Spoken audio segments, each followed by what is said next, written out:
नमस्कार दोस्तों, स्वागत है आप सभी का अजंता क्लासेज के YouTube चैनल पर। दोस्तों, जैसा कि आप जानते हो कि नवंबर में आपके विशेष रूप से 2 नवंबर को लैब असिस्टेंट के एग्जाम की तिथि तो घोषित है, बस वैकेंसी आनी बाकी है। बहुत जल्द आपको लैब असिस्टेंट की वैकेंसी भी देखने को मिलेगी। आज के वीडियो में हम विशेष रूप से लैब असिस्टेंट में जो ज्योग्राफी का विषय है उसको लेकर बात करने वाले हैं। इससे पहले अपन ने साइंस का भी एक वीडियो बनाया था। आज अपन बात करेंगे ज्योग्राफी को लेकर, जिसमें आपके फर्स्ट पेपर के लेकर मैं थोड़ा सा आपसे बातचीत कर लूंगा।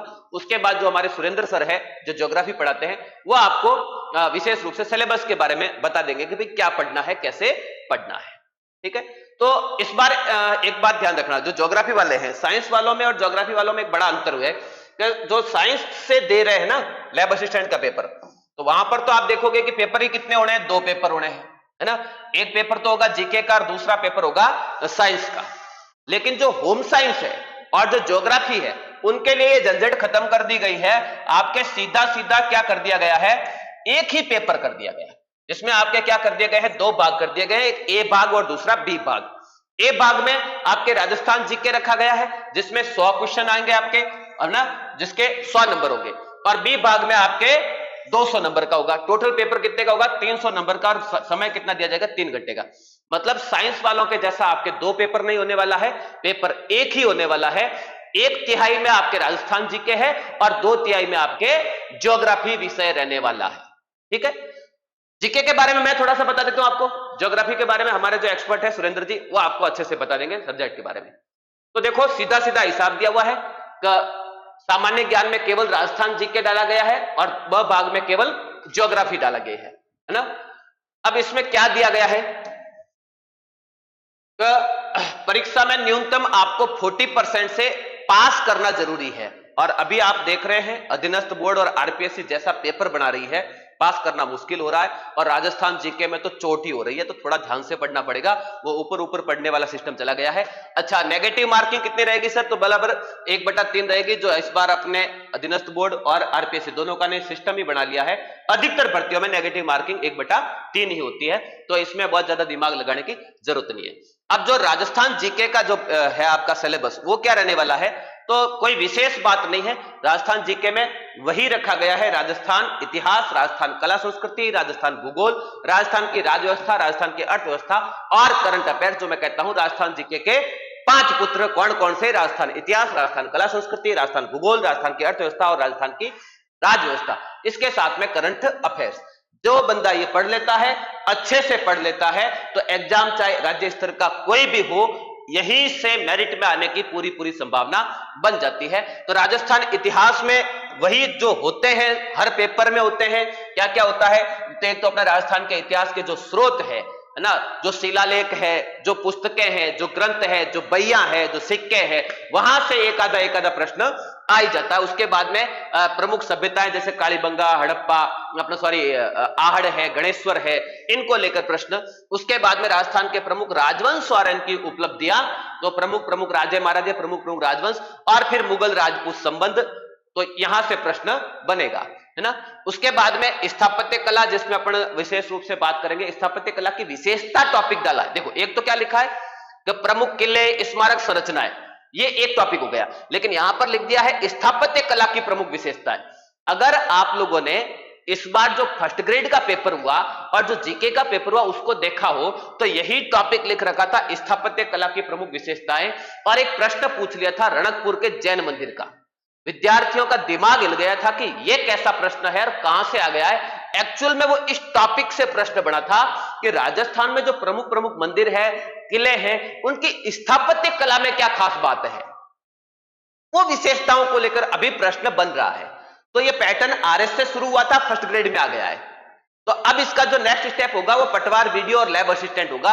तो अब इस प्रकार का प्रश्न बनता है जहां पर आपको स्थापत्य कला की विशेषताएं पूछी जाती है। अब वो बातें गई कि आपसे पूछा जाएगा कि फलाना मंदिर कहां पर है, नहीं, अब उस मंदिर में क्या क्या विशेषताएं हैं, उसकी स्थापत्य कला में, उसकी नक्काशी में क्या विशेषताएं हैं, वहां से प्रश्न बनने लग गया है। तो अब हमारी तैयारी भी वैसी होनी चाहिए। ठीक है, उसके बाद में देखो टॉपिक क्या लिखा है, राजस्थान में धार्मिक आंदोलन और देवी देवताएं, मतलब संत संप्रदाय और देवी देवताओं की बात हो रही है। प्रमुख प्रमुख हमारे लोक देवता, देवियां और राजस्थान के जो भी महापुरुष हुए हैं, संत हुए हैं, उनकी बात की जा रही है। जैसे संत जाम्बोजी हो चाहे रामचरण दास जी, उनकी बात हो रही है। उसके बाद में टॉपिक क्या लिख दिया है, राजस्थान की प्रमुख चित्रकलाएं, शैलियां और हस्तशिल्प। यहां से तो प्रश्न खैर बनता है, चाहे मेवाड़ शैली हो चाहे बूंदी शैली हो। और उसके बाद में हस्तकलाओं का प्रश्न एकादा हर एग्जाम में आ ही जाता है। उसके बाद में राजस्थानी भाषा साहित्य, प्रमुख कृतियां एवं बोलियां। अब बोलियों का प्रश्न भी बनता है। बोलियों का इतना प्रश्न नहीं बनता जितना आपके प्रश्न किसका बनेगा, वो बनेगा राजस्थानी साहित्य का। कौन सी पुस्तक का रचनाकार कौन है, जैसे नैन श्री ख्यात को लेकर प्रश्न बन सकता है, मारवाड़ परगनारी विगत हो, सूर्यमल मिश्रण हो, बांकीदास हो, ये ना प्रमुख प्रमुख जो हमारे राजस्थान के कवि हैं, वहां से तो प्रश्न बनेगा ही बनेगा। फिर आपके मेले, त्योहार, लोक संगीत, लोक नृत्य, वाद्य यंत्र और आभूषण, सभी टॉपिक से एक एक प्रश्न आप मान के चलिए। एक प्रश्न मेले का, एक प्रश्न त्योहार का। अब ध्यान रखना, मेला और त्योहार में एक बड़ा अंतर आएगा। त्योहार में आपको तिथियां याद करनी पड़ेगी कि कौन सा त्योहार किस तिथि को आता है। जैसे गुड़ला पर्व कब मनाया जाता है, आपको तिथि याद रखनी है। लेकिन मेले में आप तिथियां बहुत ज्यादा याद नहीं करोगे, चल जाएगा। आपको याद रखना पड़ेगा स्थान के, कौन सा मेला कहां है, फूलडोल महोत्सव कहां मनाया जाता है या फूलडोल मेला कहां होता है। मेलों में प्रश्न स्थान याद रखना है और त्योहार में आपको तिथि याद रखनी है। गणगौर का त्योहार कब मनाया जाता है, गुड़ला पर्व कब मनाया जाता है ना, यह अंतर हो जाता है। फिर लोक संगीत, जो हमारे लोकगीत है, संगीत से संबंधित जो जातियां हैं और हमारे जो संगीत की विधाएं हैं, उनको ठीक से पढ़ना है। फिर लोक नृत्य, चाहे जनजातीय नृत्य हो, चाहे क्षेत्रीय नृत्य हो, चाहे धार्मिक नृत्य हो, सामाजिक नृत्य हो या व्यावसायिक नृत्य हो। उसके बाद में वाद्य यंत्र, जो हमारे तत्व वाद्य यंत्र है, चाहे सुशील वाद्य यंत्र है, घन है, चाहे अवनद वाद्य यंत्र है, उनका एक आधा प्रश्न। और फिर जो आभूषण है, तो ये तो लगभग हर एक एग्जाम में प्रश्न बनता ही बनता है। फिर राजस्थानी संस्कृति, परंपरा और विरासत, इसमें हमारी राजस्थान की जो विशेष जो है ना, विवाह से संबंधित प्रश्न हो सकता है, मृत्यु से संबंधित प्रश्न हो सकता है, जन्म को लेकर प्रश्न हो सकता है। इसके अलावा जो हमारे रीति रिवाज है या हमारे जो 16 संस्कार है, उनको लेकर प्रश्न इसी टॉपिक से बनते हैं। उसके बाद महत्वपूर्ण ऐतिहासिक पर्यटन स्थल, तो लगभग जब हम किले पढ़ते हैं, मंदिर पढ़ते हैं, उनके साथ में पर्यटन स्थल भी पढ़ने में आ जाते हैं। लेकिन यहां पर केवल स्थल पढ़ने से काम नहीं चलेगा। पर्यटन क्या हो चुका है, उद्योग बन चुका है। तो इसको लेकर पर्यटन को बढ़ावा देने के लिए सरकार के द्वारा जो जो काम हो रहे हैं, सरकार इसके लिए क्या क्या कर रही है, जैसे आरटीडीसी होटल की स्थापना करना, पैलेस ऑन व्हील चलाना, ये सरकार के द्वारा जो प्रयास हो रहा है पर्यटन को बढ़ावा देने के लिए, आजकल प्रश्न वहां से बनने लग गया है। तो थोड़ा यहां पर सजग रहना पड़ेगा। उसके बाद प्रश्न है राजस्थान के प्रमुख व्यक्तित्व तो में वैसे तो बहुत लंबी हो जाता है मामला, लेकिन आपको जो हमारे राजस्थान की प्रमुख हस्तियां हैं, जैसे जयनारायण व्यास है, हीरालाल शास्त्री है, माणिक्यलाल वर्मा है, जमनालाल बजाज है, सागरमल गोपा है, या केसरी सिंह बारठ है, जोरावर सिंह बारठ है, इनके बारे में थोड़ा सा पढ़कर जाना है, इनके व्यक्तित्व को पढ़ के जाना है, इनके कार्यों को पढ़ के जाना है। इन्होंने कोई अखबार निकाला है, कोई आंदोलन किया है, कोई पुस्तक निकाली है, जन्म कहां हुआ है, किस रियासत से इनका संबंध रहा है या वर्तमान में किस जिले से इनका संबंध रहा है, ये चीजें पढ़कर जाना पड़ेगा आपको। उसके बाद में राजस्थान की रियासतें और ब्रिटिश संधियां, जो हमारे राजाओं ने अंग्रेजों के साथ संधियां की थी, टॉपिक स्पष्ट लिख दिया है। तो मैं आपको यह कहूंगा कि जितनी भी रियासतों ने अंग्रेजों के साथ संधियां की थी, उनका आप क्रम याद रख के जाओगे। अगली बार अगर प्रश्न बना तो क्रम से संबंधित बनेगा, क्योंकि टॉपिक जिस तरीके से लिखा गया उसमें ऐसा ही प्रश्न बनता है। केवल ब्रिटिश काल लिख दिया होता, 1857 की क्रांति लिख दिया होता, तो फिर अपन इतना दिमाग नहीं लगाते। लेकिन साफ लिख दिया ना, राजस्थान की रियासतें एवं ब्रिटिश संधियां, तो अब क्रम भी पूछा जा सकता है आपसे। तो जितनी भी रियासतों ने संधियां की थी, आपको सभी क्रमवार तिथिवार याद रखना पड़ेगा यहाँ पर, ठीक है। तो एक प्रश्न बनने की संभावना पूरी है यहाँ पर। फिर 1857 की क्रांति, तो नो डाउट प्रश्न आएगा। और जन आंदोलन है ना, तो वो 1857 की क्रांति से जुड़ा हुआ टॉपिक है। उसके बाद में कृषक आंदोलन, जनजातीय आंदोलन और प्रजामंडल आंदोलन। तो हमारे यहां पर जो 1857 की क्रांति के बारे में वापस 3 चरणों में बांट सकते हो। एक वो आंदोलन जो जनजातियों में, विशेष रूप से भीलों का आंदोलन बड़ा लंबा चला है। 1818 से भीलों का आंदोलन शुरू हो जाता है और 3 चरणों में चलता है। 1860, फिर 60 के बाद में 90 और 90 के बाद में फिर आजादी तक चलता है। तो 3 चरणों में उसको पढ़ना पड़ेगा। मीणों के आंदोलन पढ़ने पड़ेंगे, मेर जाति के आंदोलन पढ़ने पड़ेंगे। उसके बाद में जो किसान आंदोलन है, मेवाड़ में भी हुए, शेखावटी क्षेत्र में हुए, भरतपुर में हुए, तो ये आंदोलनों को ठीक से पढ़ना है। मारवाड़ में हुए, बीकानेर में हुए। और उसके बाद में प्रजामंडल आंदोलन, जो राजनीतिक आंदोलन जिसको हम कहते हैं, उनको थोड़ा सा पढ़ना पड़ेगा।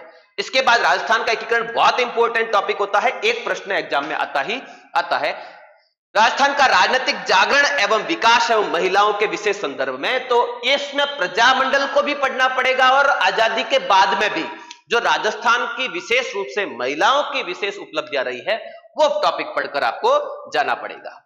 इसके बाद में राजस्थान का भूगोल है, तो राजस्थान का स्थिति एवं विस्तार, ज्योग्राफी, मुख्य। अगर आपका ज्योग्राफी से ही आप लैब असिस्टेंट दे रहे हैं तो डेफिनेटली इसके बारे में आप पहले से ठीक ठाक तरीके से जानते होंगे, उसमें आपको बहुत ज्यादा दिक्कत आनी नहीं है। तो राजस्थान का जब भूगोल कहते हैं तो केवल भूगोल नहीं होता है, भूगोल के साथ राजस्थान की ध्यान रखना मित्रों, अर्थव्यवस्था अपने आप ही आ जाती है ना, राजस्थान की अर्थव्यवस्था ऑटोमेटिक आ जाती है ज्योग्राफी के साथ में।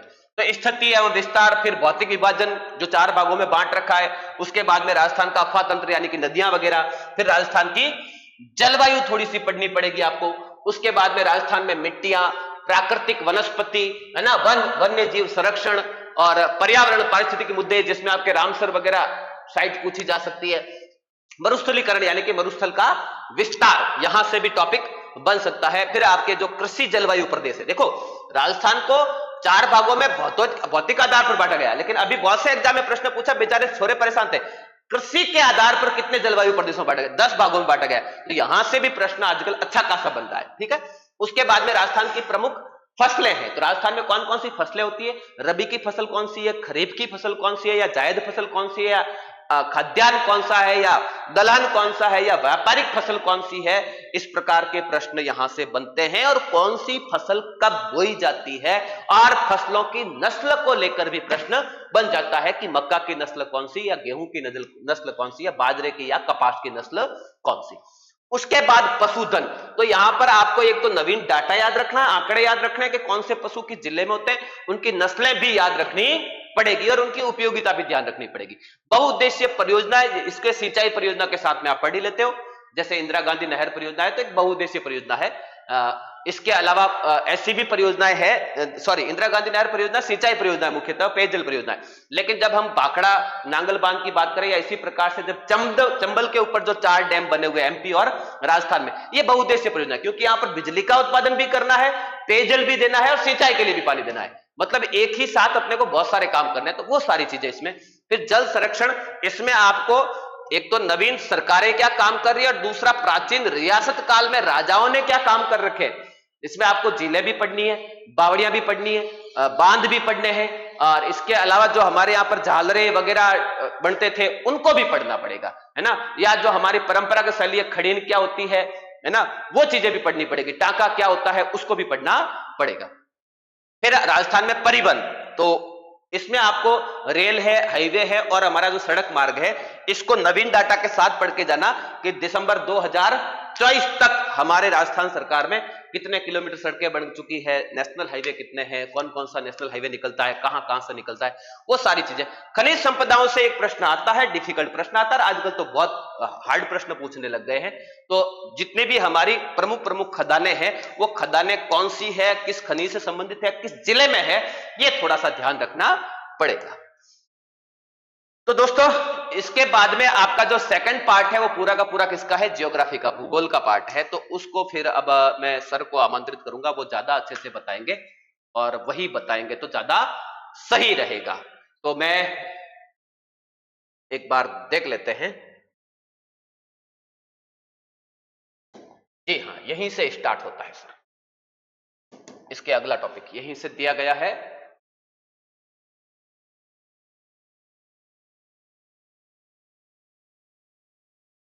छपा नहीं है तो इसको वापस लोड करना पड़ेगा सर, यहीं से दिया हुआ है।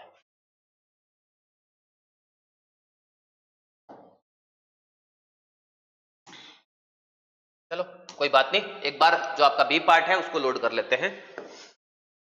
अजय सर मुझे जरा बताइए कहां है आपकी पीडीएफ, इसी में है क्या?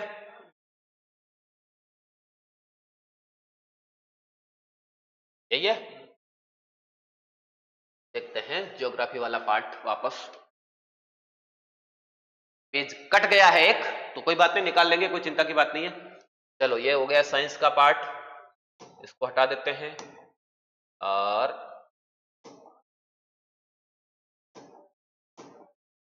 ये सेकंड पार्ट ज्योग्राफी, ये वाला पेज आपके गायब हो गया है। ठीक है, तो इस एक पेज को निकाल लेते हैं, बाकी सारा हटा देंगे। ठीक है, चलो ये दिख जाएगा यहां पर। ठीक है, और इसके अलावा दूसरे पेज अपने काम के नहीं है, उनको हटा देंगे।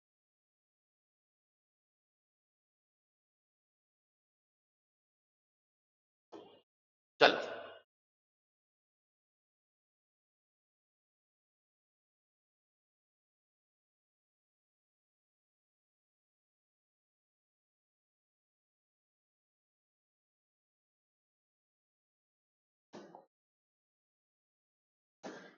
चलिए, ये लीजिए सर, यहां से आपको कंटिन्यू मिलेगा। तो दोस्तों, मैं आमंत्रित करना चाहूंगा सुरेंद्र सर को, जो आपको थोड़ा सा अब जो सेकंड पार्ट है ज्योग्राफी, उसके बारे में थोड़ी सी सूचना दे दे, ये क्या करना है, कैसे करना है। तो स्वागत है सर, और ये लीजिए, संभालिए मैदान। धन्यवाद सर। ये थे राजस्थान इतिहास कला संस्कृति विशेषज्ञ सुमेर जी सर।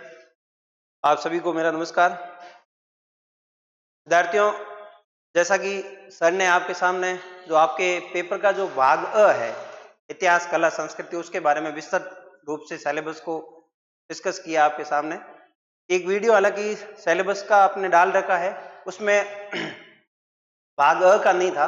बहुत सारे विद्यार्थी कंफ्यूज भी थे, पूछ भी रहे थे, तो मैंने सोचा आज कि क्यों ना पूरा विस्तृत सिलेबस जो लैब असिस्टेंट ज्योग्राफी में पूरा कंप्लीट क्या है, उसको कहाँ से कहाँ तक है, उसको लेके मैंने ये सर के साथ में आज वीडियो साझा किया।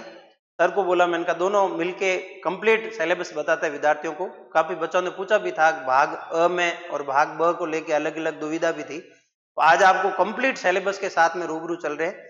तो भाग अ में आपने देखा राजस्थान आर्ट एंड कल्चर। अब भाग ब में अपना शुरू हो जाता है भूगोल। जैसे कि शुरू में आपको सर ने बताया, भाग ब में आपके 100 क्वेश्चन आएंगे। प्रश्न कितने होंगे? 100। नंबर कितने होंगे? 200, है ना। और 50 क्वेश्चन इसके आर्ट एंड कल्चर हिस्ट्री के हैं, उसके नंबर है 100। टोटल आपके 300 नंबर का पेपर है। कितने नंबर का पेपर है? 300 नंबर का। तो जहां तक भूगोल की बात है, तो विद्यार्थियों, मैंने आपको पहले भी बोला था, 11-12 की जो एनसीईआरटी की 4 बुकें हैं थ्योरी प्लस 2 प्रैक्टिकल की, 6 बुकों से बाहर कुछ नहीं है।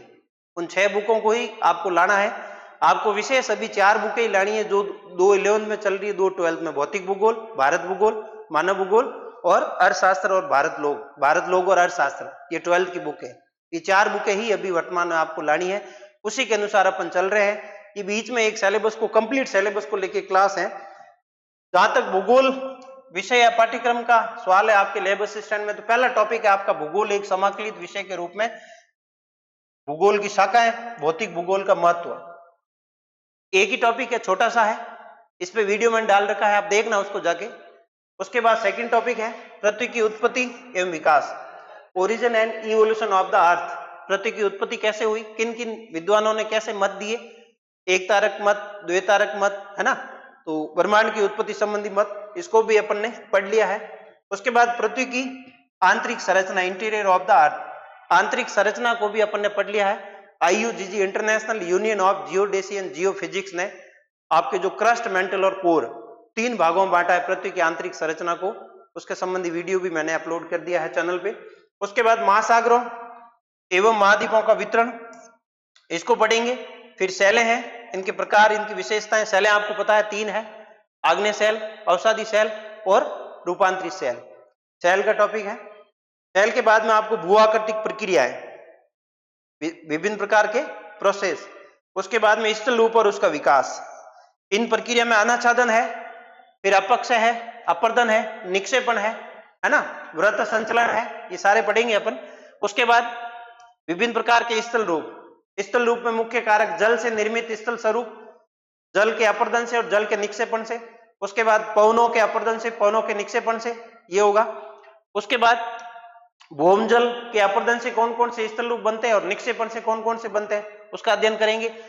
हिमानी के अपर्दन से और हिमानी के निक्षेपण से, ये आएगा इसमें। उसके बाद वायुमंडल, वायुमंडल का संगठन एवं इनकी संरचना। वायुमंडल का संगठन किन किन से बना है, कौन सी गैसें हैं, धूलकण है, सबका मिश्रण है, कहां पे वाष्पीकरण है, कहां पे किसका कितना प्रतिशत है, उसको पढ़ेंगे। उसके बाद देखेंगे अपन उनकी संरचना, विभिन्न प्रकार के स्तर, क्षोभमंडल कहां से कहां तक है, क्षोभमंडल नाम किसने दिया, कौन सी परतें कहां तक है। उसके बाद अपन देखेंगे वायुमंडल की संरचना के बाद आएगा अगला टॉपिक विद्यार्थियों आपका सूर्य तप, इंसोलेशन, इनकमिंग सोलर रेडिएशन, ठीक है। उसके बाद उष्मा संतुलन, उसके बाद तापमान का वितरण, ग्लोब पर तापमान का वितरण। उसके बाद अगला टॉपिक है आपका वायुदाब, वायुमंडलीय परिसंचरण, वायुदाब प्रेशर बेल्ट, पूरे पृथ्वी पर 7 वायुदाब पेटियां हैं, सबका अध्ययन करेंगे। उसके बाद परिसंचरण में आपके चक्रवात और प्रति चक्रवात, उनका अध्ययन करेंगे। उसके बाद वायुमंडल में जल वाष्पीकरण के रूप में, संघनन के रूप में, वर्षा के रूप में, वर्षा के प्रकार एवं वर्षा का वितरण, है ना। वर्षा कितने प्रकार की है, संवहनीय वर्षा है, पर्वतीय वर्षा है, चक्रवाती वर्षा है, और इनके वितरण कौन कौन से क्षेत्रों में है। फिर है विश्व की जलवायु, जलवायु वर्गीकरण, कोपेन का वर्गीकरण दे रखा है विश्व जलवायु के संदर्भ में। कोपेन ने 1931 में अपना वर्गीकरण दिया था, ठीक है। उसमें 1936 में इसके शिष्य ग्रेगरी ने संशोधन किया था, वो उसके बाद में उस वर्गीकरण को पढ़ेंगे। हरितगृह प्रभाव, भूमंडलीय उष्मन, जलवायु परिवर्तन। उसके बाद जलीय चक्र एवं अंत समुद्री उचाउच, है ना, ये चक्र के रूप में पढ़ेंगे। जलीय चक्र, जल के वाष्पन से लगा के संघनन के माध्यम से बादल बन के वर्षा के रूप में वापस नदी नालों के रूप में समुद्र में जाके जल गिरता है, वो चक्र है इसका। उसके बाद तापमान एवं लवणता का वितरण महासागरों में, और महासागरीय तरंगें, ज्वार भाटा एवं धाराएं। ज्वार भाटा की उत्पत्ति कौन कौन से सिद्धांत के अनुसार हुई, विद्वानों के मत है। उसके बाद में ज्वार धाराएं, धाराएं 2 प्रकार की होती है, गर्म जल की धारा और ठंडे जल की धारा। उसके बाद नेक्स्ट टॉपिक है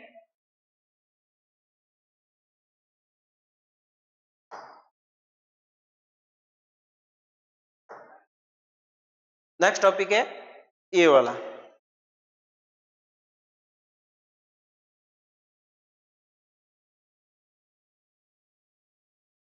नेक्स्ट विद्यार्थियों जैवमंडल पारिस्थितिकी तंत्र, जैवमंडल पारिस्थितिक तंत्र, है ना। जैवमंडल में इकोसिस्टम क्या है, एजी ट्रांसलैंड इकोसिस्टम सबसे पहले प्रयोग में लिया था। उसके बाद बायोम, बायोम क्या, उनके प्रकार कौन कौन से। फिर विभिन्न प्रकार के चक्र है, जैव भू रासायनिक चक्र, जल चक्र, कार्बन चक्र, ऑक्सीजन चक्र, नाइट्रोजन चक्र, खनिज चक्र, पारिस्थितिकी संतुलन, है ना, ये पढ़ेंगे। उसके बाद अपन जैव विविधता एवं संरक्षण, जैव विविधता एवं इनका संरक्षण कैसे किया जाए उसको पढ़ेंगे। फिर आ जाता है, यहां तक तो थे आपके। उसके बाद आ जाती है आपकी 11th की भारत भौतिक प्रदेश, भारत भूगोल, भारत का भूगोल आ गया 11th क्लास का। इसमें आपके भारत की स्थिति, आकार एवं भारत के पड़ोसी देश, भारत की स्थिति, आकार एवं भारत के पड़ोसी देश। फिर आगे भू आकृतिक खंड, भारत के भौतिक प्रदेश, उसको भी पढ़ेंगे अपन। फिर पढ़ेंगे जल संबर संकल्पना, हिमालय एवं प्रायद्वीपीय भारत के अफवा तंत्र, भारत की नदियां। उसके बाद देखेंगे अपन मानसून, भारत की जलवायु, भारत की जलवायु को प्रभावित करने वाले कारक, इसकी क्रियाविधि, मानसून कब आता है, मानसून वापस कब जाता है। जैसे अभी मानसून काल चल रहा है भारत में, लेकिन राजस्थान में विशेष देखोगे आप तो मानसून के अंदर क्या है, अभी विच्छेद है। मानसून का विच्छेद, मानसून वर्षा का कुछ समय के लिए 1 सप्ताह कम से कम या 5 से 10 दिन के बीच में जो वर्षा नहीं होती है उसे बोला जाता है मानसून विच्छेद। उस गैप के पीछे क्या क्या कारण है उनको पढ़ेंगे। फिर देखेंगे विच्छेद और निवर्तन, निवर्तन का अर्थ है मानसून का लौटना। उसके बाद ऋतुएं और उनका वर्षा का वितरण एवं वर्षा की परिवर्तिता। फिर जलवायु का प्रकार कोपेन के अनुसार। फिर मानसून एवं भारत का आर्थिक जीवन, है ना। भारतीय कृषि को मानसून का जुआ कहा जाता है, तो आर्थिक जीवन पर क्या प्रभाव है मानसून का, उसका अध्ययन करेंगे। फिर वनों के प्रकार, वन वितरण भारत के संदर्भ में। फिर भारत की मृदा, उसके बाद दे रखा है नेक्स्ट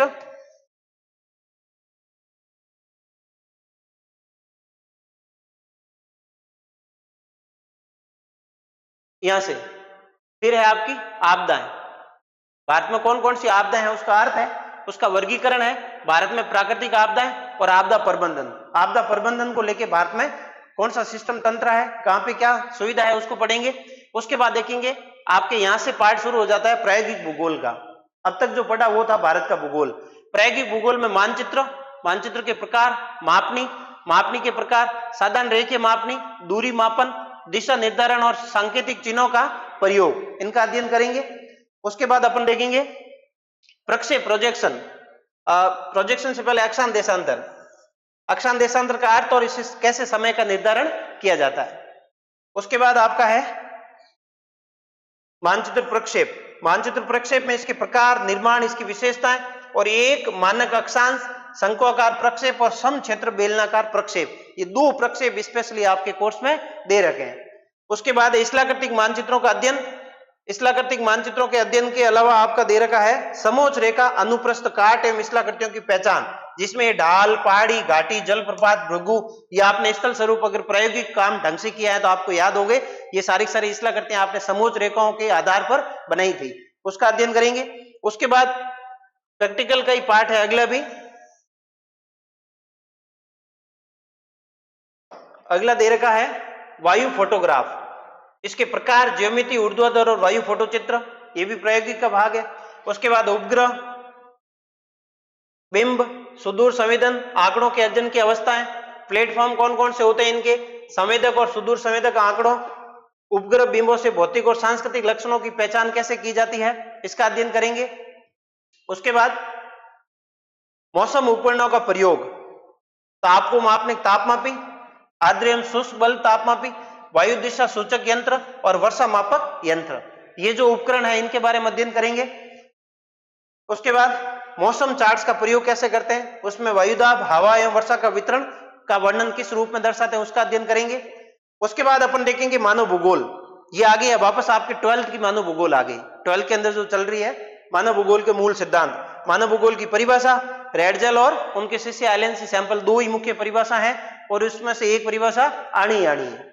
उसके बाद इसकी प्रकृति क्या है, इसके विषय क्षेत्र क्या है और मानव भूगोल का महत्व क्या है।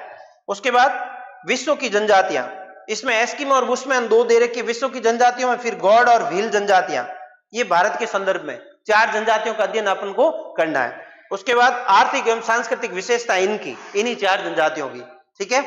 तो ये नेक्स्ट है। इसके बाद आपका टॉपिक जनसंख्या, वितरण, घनत्व को प्रभावित करने वाले कारक। जनसंख्या में 3 ही चीजें होती है, जनसंख्या वृद्धि, जनसंख्या का वितरण और जनसंख्या का घनत्व। इन तीनों को अच्छे से अपन पढ़ेंगे, 12th की भूगोल में दे रखा है आपके।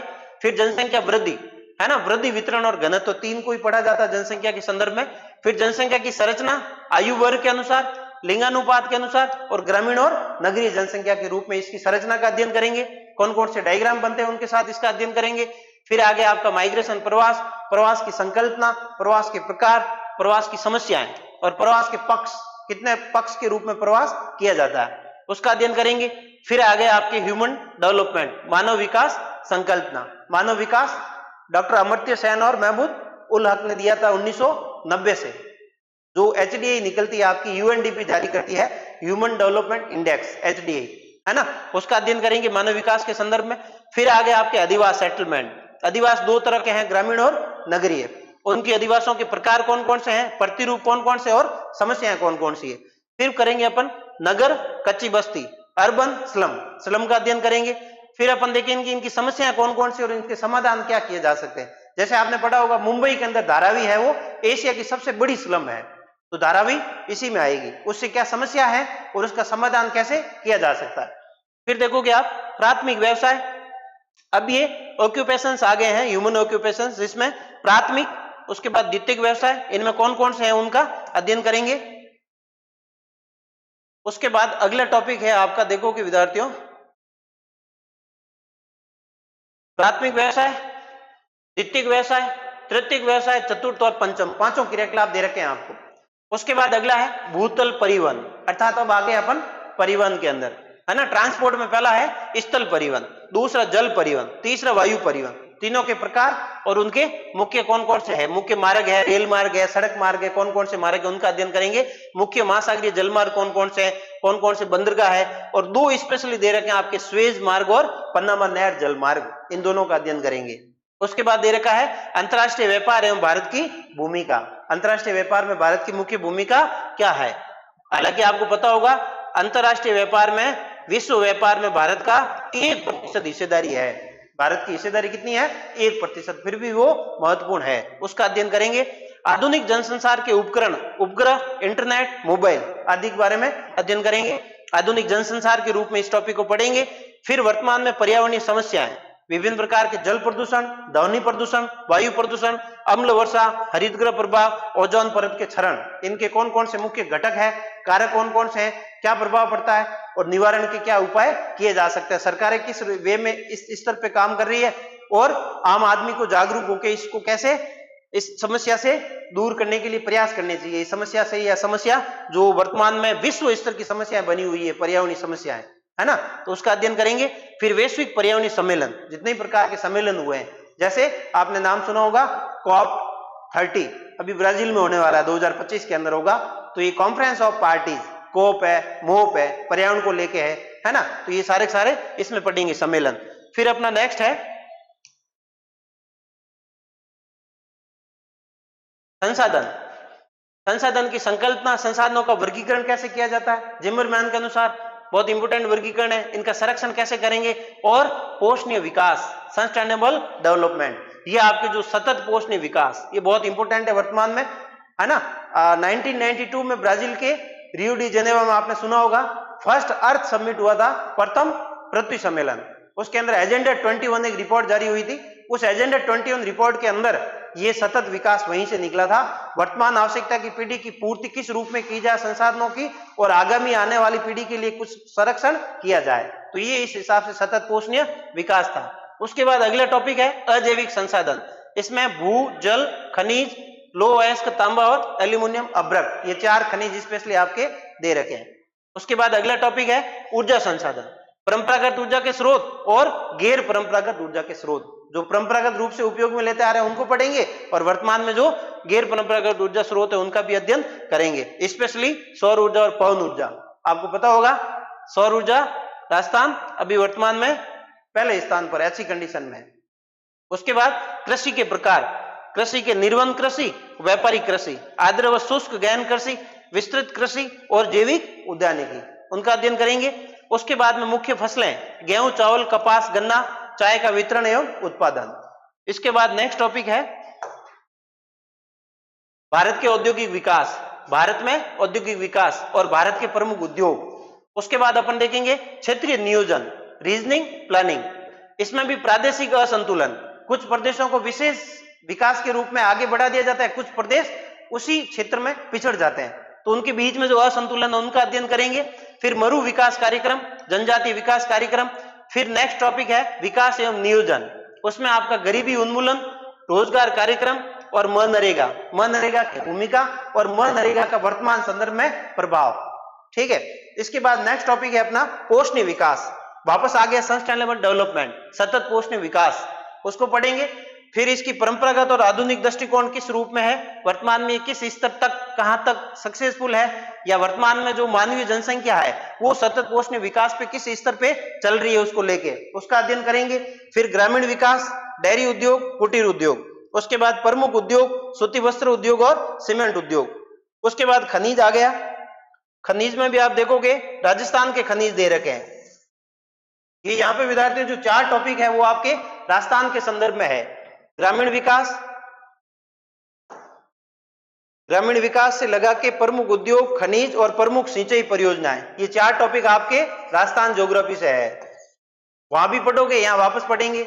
इसमें भी वापस सिंचाई परियोजना में चंबल नदी परियोजना, इंदिरा गांधी परियोजना और माई परियोजना, इन तीनों को अपन अच्छे से अध्ययन करेंगे। उसके बाद वापस प्रायोगिक का भाग आ गया मानचित्र।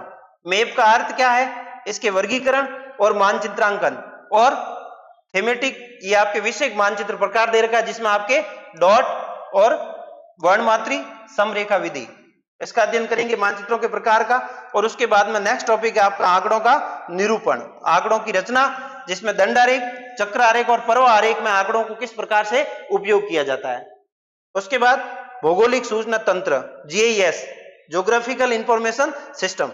फिर परिचय एवं अनुप्रयोग। पिछली बार आपके लैब असिस्टेंट भूगोल के अंदर ये केवल इसका अर्थ ही पूछा था, GIS क्या होता है, ज्योग्राफिकल इंफॉर्मेशन सिस्टम। तो इस वे में ये प्रैक्टिकल जो आपका सिलेबस का भाग है इसको आपके PDF भी शेयर कर दूंगा। और आज बहुत सारे बच्चों ने कहा भी था, इसलिए मैं आज आपके सामने इतिहास कला विशेषज्ञ को लेकर आया, सुमेर सर को, ताकि आपको पता चले कि भाग अ में भी आपको कौन कौन से पढ़ना है, और भूगोल विषय का भी मैंने साथ में बता दिया। तो इस तरह से ये आपका पाठ्यक्रम है, और निश्चिंत होकर आप आराम से चैनल के साथ में जुड़िएगा। अच्छे से विषय को आपके मैं पढ़ाऊंगा, ज्योग्राफी NCERT बेस पे 11th और 12th की जो आपका अपना सिलेबस है उसको अपन अच्छे से पढ़ेंगे। ठीक है विद्यार्थियों, तो आज इतना ही, मिलते हैं नेक्स्ट एक नए टॉपिक के साथ में, तब तक के लिए धन्यवाद।